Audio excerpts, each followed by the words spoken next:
Duchu Svätý, dar Otca skrze Jeho Syna Ježiša Krista, prebývaj vo všetkých nás, otvor naše srdcia a pomôž nám počúvať Tvoj hlas. Duchu Svätý, zostupuj na nás. Duchu Svätý, Božia láska, nám jednotia svetosti, Ukáž nám lásku Otca. Duchu Svätý, zostup na nás. Duchu Svätý, oheň lásky učí z nás, odstráň všetky rozdelenia v našich srdciach, v našich spoločenstvách a vo svete, urob nás tak jedno Ježišovom mene. Duchu Svätý, zostup na nás. Duchu Svätý, posilni našu vieru Ježiša, pravého Boha a pravého človeka, ktorý niesol hriechy nášho rozdelenia na kríž a svojim vzkriesením nás priviedol do spoločenstva. Duchu Svätý, zostup na nás. Otec, Syn a Svätý Duch, prebývaj v nás, aby sa mohli stať spoločenstvom lásky a svetosti. Urob nás jedno v Tebe, ktorý žiješ a kráľuješ na veky vekov. Amen. Zastavil sa na brehu, hľadať ľudí, ochotných ísť za ním a loviť srdciach slov Božích pravdou. O Pane, aj na mňa si sa pozrel, Tvoje ústa vyriekli moje meno, svoju loďku zanechal som na brehu, spolu s Tebou nový zem začať rok. Pane, ubohým som človekom, mojím venom sú ruky ochotné, pracovať s Tebou i čisté srdce. O Pane, aj na mňa si sa pozrel, Tvoje ústa vyriekli moje meno, svoju loďku zanechal som na brehu, spolu s Tebou nový zem začať rok. Ty chceš mať i moje dlane, mojho srdca mladistvý zápal, samotu duše i kvapky potu. O Pane, aj na mňa si sa pozrel, Tvoje ústa vyriekli moje meno, svoju loďku zanechal som na brehu, spolu s Tebou nový zem začať rok. Pane, ideme spolu s Tebou, loviť srdcia na moriach ľudských, do siete pravdy, života, lásky. O Pane, aj na mňa si sa pozrel, Tvoje ústa vyriekli moje meno, svoju loďku zanechal som na brehu, spolu s Tebou nový zem začať rok. Pán Boh nás pozýva k zmiereniu a k svetosti. Obraťme naše mysle, srdcia a tela k prijatiu milosti zmierenia na ceste svetosti.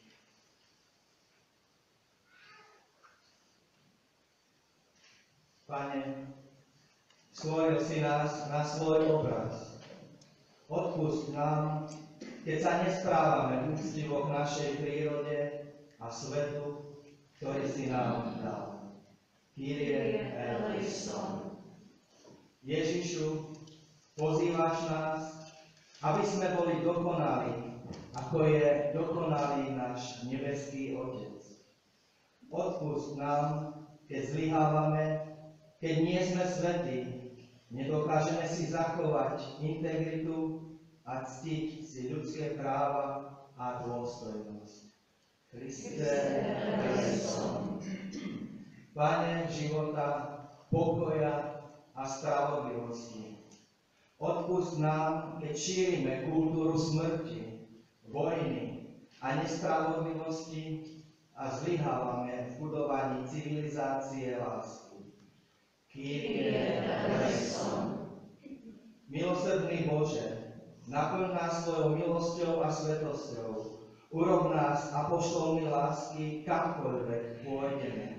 Modlíme sa skrze Ježiša, nášho Pána. Amen.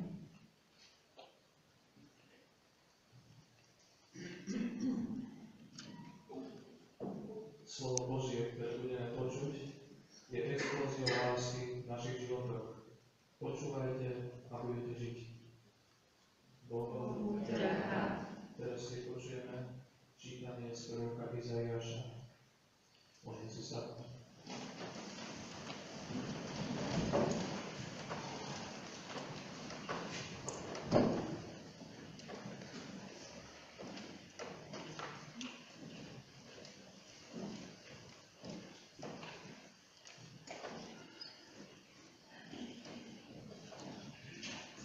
Oj, všetci smední, poďte k vodám. A ktorí nemáte peniazy, poďte, kupujte a jedzte. Poďte, kupujte bez peňazí, bezplatné víno a mlieko. Čo dávate striebro za to, čo nie je chlieb, a svoju robotu za to, čo nesíti? Počúvajte ma a budete jesť dobroty. Hojnosti sa bude kochať vaša duša. Nakloňte si ucho a poďte ku mne. Poslúchajte, aby vaša duša žila. Alebo zaberiem s vami väčšinu zmluvu, neklamnú milosť Dávidovu. Počuli sme Božie slovo. Bohu vďaka. Spoločne teraz zaspievame pieseň číslo 310.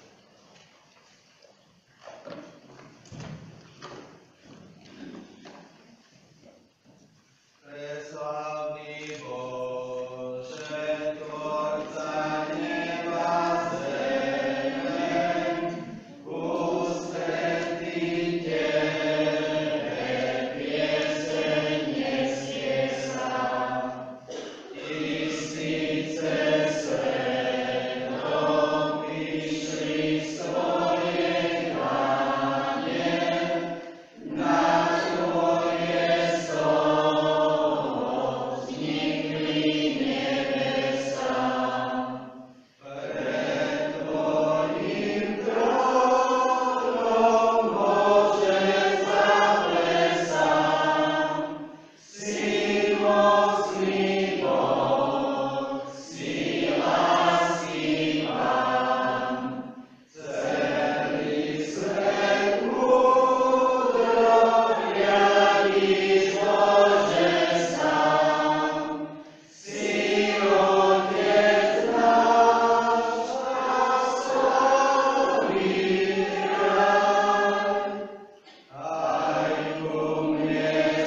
Vy ste vyvolení do kráľovské kňazstvo, svätý národ, vyučení na vlastníctvo, aby ste zvestovali slávne skutky toho, ktorý vás zmihoval do svojho obdivuhodného svetla. Kedysi ste ani ľudom neboli, a teraz ste Boží ľud. Vy, čo ste nedosiahli milosrdenstvo, teraz ste milosrdenstvo dosiahli.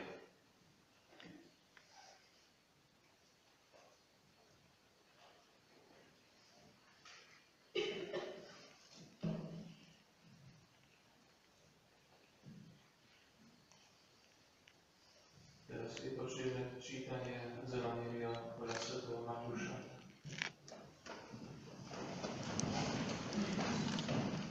Keď Ježiš videl veľké zástupy, vystúpil na vrch.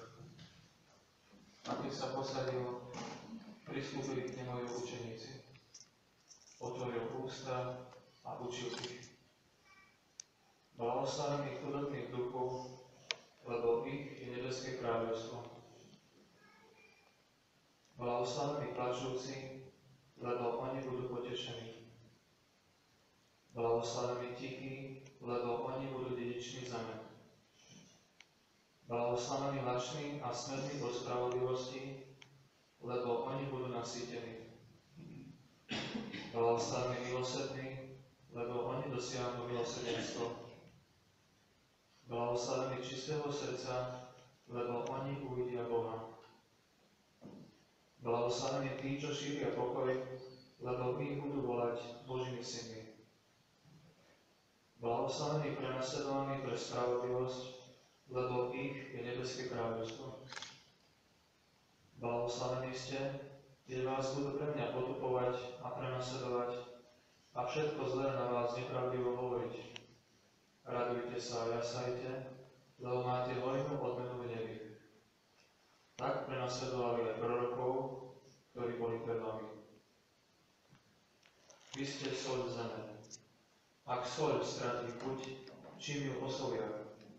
Už nie je na nič, len ju vyhodiť von, aby ju ľudia pošliapali. Vy ste svetlo sveta. Mesto postavené na návrší sa nedá ukryť. Ani lampu nezažnú a nepostavia pod mericu, ale na svietnik, aby svietila všetkým, čo sú v dome. Nech tak svieti vaše svetlo pred ľuďmi, aby videli vaše dobré skutky a oslavovali vášho Otca, ktorý je na nebesiach. Počúvajte a budete žiť. Bohu vďaka.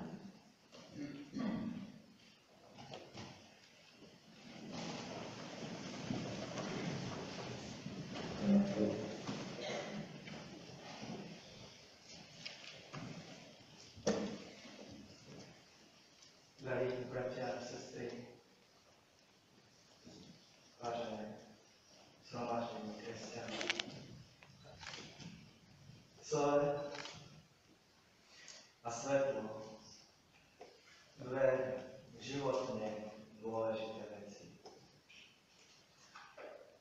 Dnes o tom sa budeme spolu rozprávať, nad týmto sa zamýšľať. Sme soľou a svetlom pre túto zem. Keď som si toto uvedomil, bol som na ceste sem, povedal som si našu úlohu postaviť sa sem a priniesť to svetlo a priniesť tú slávnosť. A zrazu som cítil úžasnú zodpovednosť a pochopil jednu dôležitú vec. Ja osobne to nemám. Nemôžem to dať. Ale viem, ku komu mám v takej chvíli ísť a kto ma k tomu inšpiruje a vedie, aby som bol na tejto zemi soľou i svetlom. A tak sa môžeme ako soľ a svetlo rozdávať. Nie sme tu len pre seba, ale predovšetkým pre iných. Soľou a svetlom. Najprv bratom a sestrám Ježišovi Kristovi a potom aj okolitému svetu. Nie uzatvoriť sa do seba, ale byť prínosom všade, nie izolovať sa, nie byť individu, ale žiť v spoločenstve, žiť s druhými a prinášať im niečo, čo im dodá chuť žiť, čo im ukáže v živote smer. To, čo od Krista dostávame, toto sme my povinní dávať ďalej. Byť chutný a byť jasný. On je pre nás vzorom, ale Ježiš Kristus je pre nás aj zdrojom. A môžeme pri ňom byť a čerpať. A tak si uvedomujem jednu dôležitú vec, že čerpať pri Kristovi raz týždenne je pre mňa málo. Máme tu výsadu prísť do jeho blízkosti každý jeden deň. Jeden človek dostal takú zvláštnu prácu, že mal ťahať čiary na cestu, mal vedierko s farbou a stále chodieval domov taký unavený, zničený a hovoril, ja už to nevládzem. A manželka sa opýta, tak ako to robíš, že proste už tak vyčerpaný. Namočím štetec, ťahám čiaru, potom prídem k vedierku, opäť namočím štetec a opäť ťahám čiaru. A potom už z takej diaľky sa vraciam k tomu vedierku a zase namočím štetec. A ja sa nabehám celý deň. Logicky bolo to vedierko nosiť do sebou. My tak nemusíme za Kristom len z diaľky sa vracať po celom týždni, aby sme načerpali a mohli tú soľ a to svetlo odovzdávať do sveta. My môžeme každý jeden deň čerpať z toho zdroja a nebyť s Kristom unavený, ale byť obohatený pre naše okolie. Soľ nie je na ozdobu. Soľ má svoje jasné poslanie. A to poslanie je vtedy, keď sa do niečoho pridá. Rozpustí sa v tom, vnikne do tých potravín, stane sa ich súčasťou, ale nestratí sa tam. Zlepší chuť a tak vidím, ako máličko dokáže preniknúť a zmeniť celý celok. Bez Božích detí, bez nás, by táto zem sa skazila, lebo soľ konzervuje. Je to niečo, čo je síce v malom, ale tento svet nás zúfalo potrebuje. V nás nachádza to, čo mu pomáha ísť ďalej, lebo v nás prebýva ten, ktorý je stvoriteľom, ktorý je spasiteľom a pánom. Ježiš Kristus vo svojej dobe povedal, ja som svetlo sveta. Kto mňa nasleduje, nebude chodiť v tme, ale bude mať svetlo života. On chce byť svetlom sveta nielen iba v tom malom mieste a v tom krátkom čase, v ktorom tu bol na zemi, ale on chce byť svetlom a soľou pre všetky generácie. A preto hovorí, toto adresuje svojim učeníkom v každej jednej doby, teda aj nám. Vy ste soľou zeme, vy ste svetlo sveta. A poslaním nás, učeníkov, Kristovcov, Kristových stúpencov, je byť svetlom a soľou.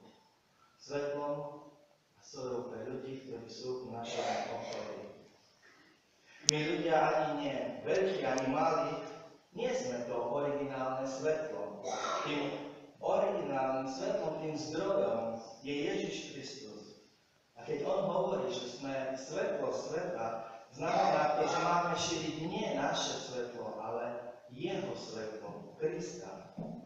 Znamená prijať najprv to svetlo. Učiť sa o tom. Evanjeliách. Sledovať Ježišov život.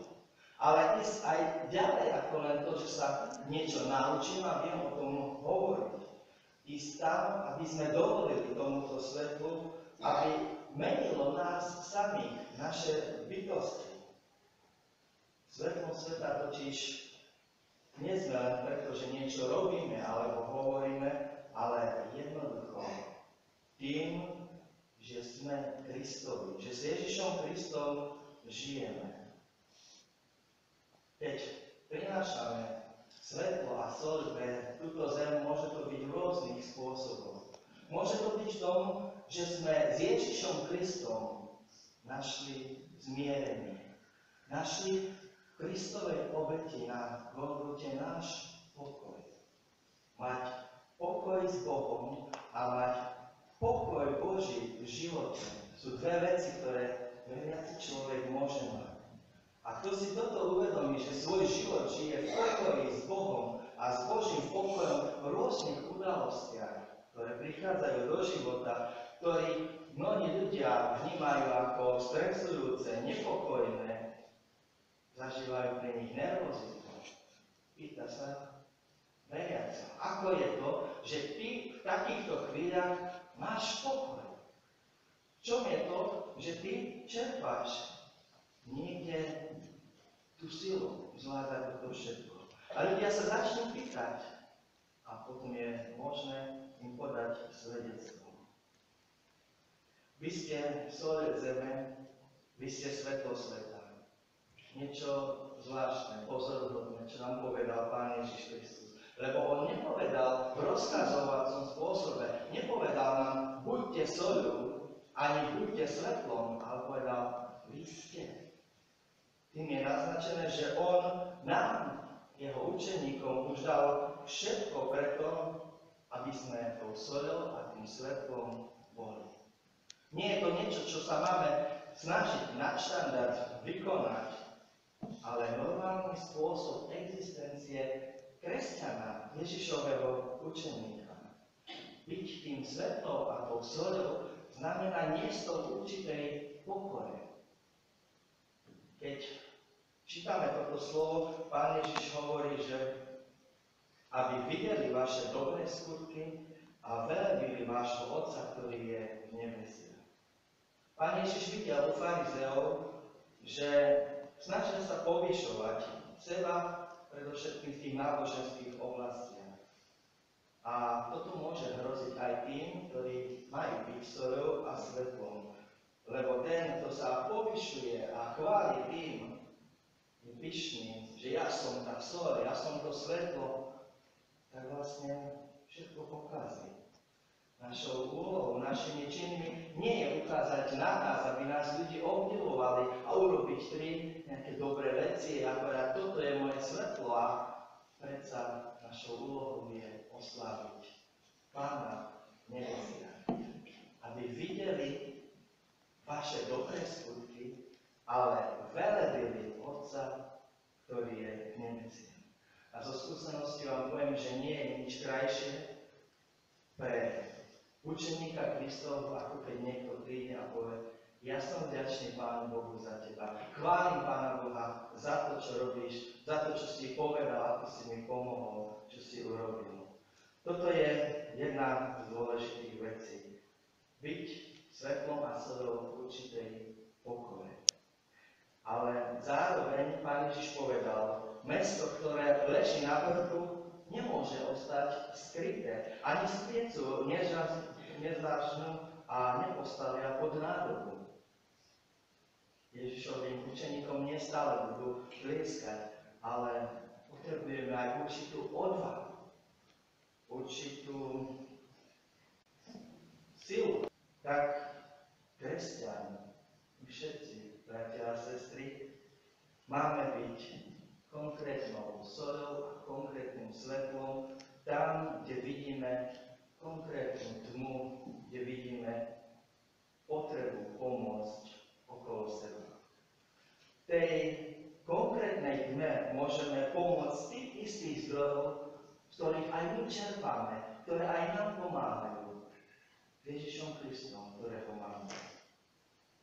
Situáciou tmy a tam, kde je treba byť soľou, môžu byť ľudia, ktorí nevedia nájsť v živote cestu. Môžu to byť ľudia, ktorí sú smutní, ktorí prežívajú nejakú trpkú udalosť v živote a všetko vidia čierno. Tam má prísť svetlo. Môžu to byť chorí a osamelí, ktorým prinesieme chuť ísť ďalej.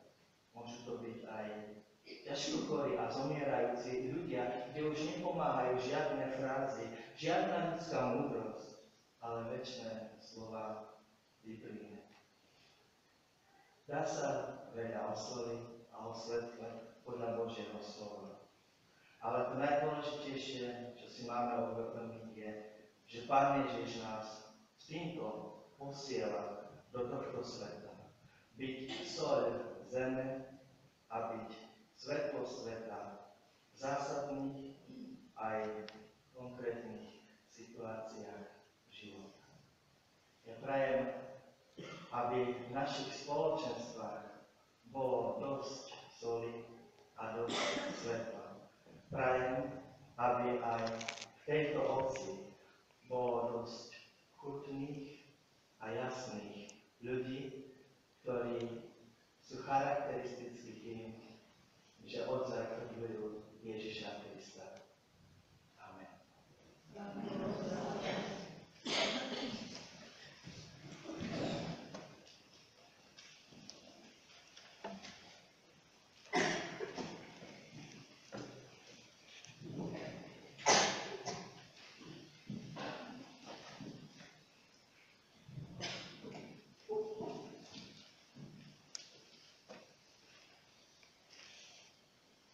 Počúvali sme písma, ktoré si vážime ako Boha. A spolu sme sa nasýtili pri jednom svojom slovu. To slovo, ktoré sme teraz počuli, budeme jesť do sveta zo sebe. Budeme sme spojení v jednej misii, svetlom čerpania, aby sme boli svetlom zeme, aby sme boli svetlom sveta. A tak, aby sme zvestovali veľké skutky Pánové.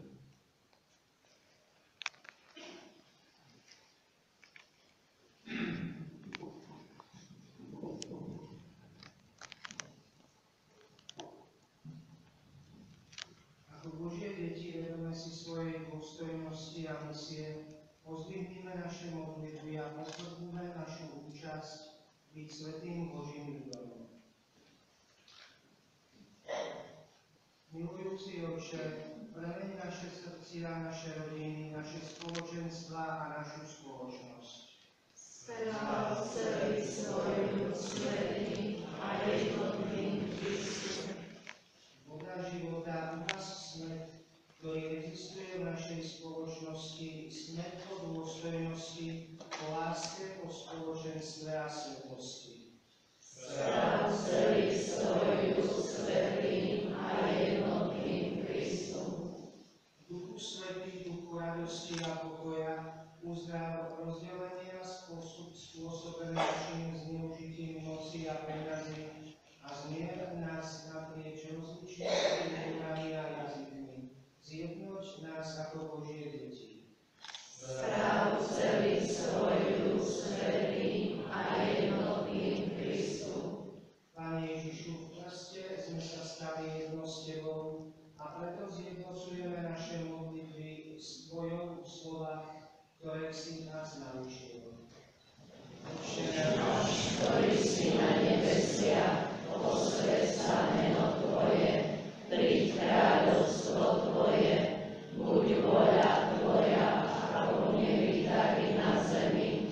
Chlieb náš každodenný daj nám dnes a odpusť nám naše viny, ako i my odpúšťame svojim vinníkom.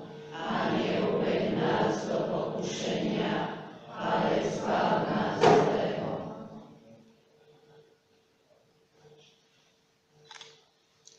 Ježiš Kristus hovorí: Vy ste soľ zeme. Vy ste svetlo sveta. Nech tak svieti vaše svetlo pred ľuďmi, aby videli vaše dobré skutky a oslavovali vašho Otca, ktorý je v nebesiach. Buďte soľou. Buďte svetlom sveta a pokoj Pánov nech je vždy s vami. I s duchom Tvojim. Dajme si znak pokoja. Tvoja láska, láska,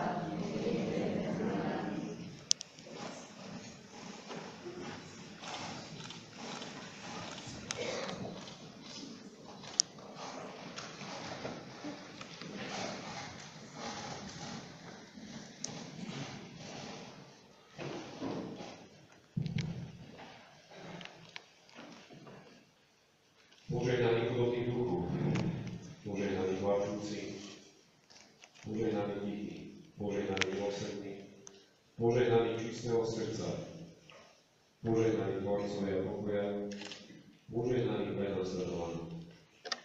Požehnaný bude Bohom, Otcom, Synom i Svätým Duchom. Choďte v Kristovom pokoji.